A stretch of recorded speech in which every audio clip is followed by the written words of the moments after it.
By mid-1944, the Nazi regime faced imminent defeat. From the east, the Soviet army relentlessly pushed towards Berlin, while in the west, the Allies had secured Normandy and were advancing into Germany. Fearing the discovery of their crimes, Heinrich Himmler ordered the destruction of evidence in the concentration camps. The SS evacuated prisoners deeper into German territory, but some camps remained largely intact when the Soviets arrived. One such camp was Majdanek in Lublin, Poland. Established in 1941 as a labor camp, it soon became an extermination center where thousands of Jewish prisoners were gassed. As the Soviet army approached in July 1944, the Nazis hastily abandoned it, failing to destroy the evidence. When Soviet forces arrived on July 22nd, they found thousands of surviving prisoners and horrific proof of mass murder: human ashes, bones, and abandoned gas chambers.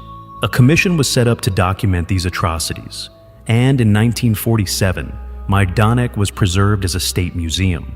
6 months later, the Red Army reached Auschwitz, the largest and most infamous Nazi death camp. Before fleeing, the SS forced tens of thousands of prisoners on brutal death marches westward in freezing conditions, killing thousands.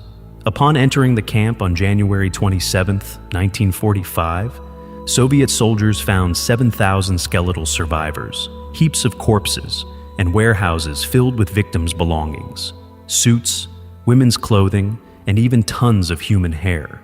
Hardened soldiers, accustomed to war's brutality, broke down in tears at the horrors they witnessed. Meanwhile, in April 1945, American troops of the 42nd Rainbow Division reached Dachau, expecting a simple military facility. Instead, they found thousands of decomposing bodies, including 3,000 prisoners crammed into railway cars and left to die.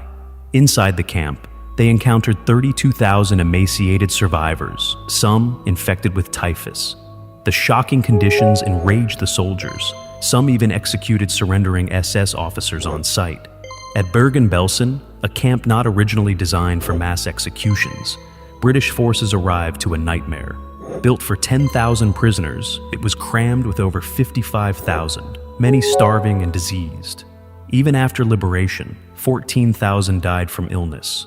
Soldiers, overwhelmed by the suffering, later recalled how witnessing these camps changed their perception of the war. It was not just a battle against an enemy, but against pure evil. The liberation of these camps remains one of history's most haunting reminders of the Holocaust, forever shaping the world's understanding of Nazi crimes.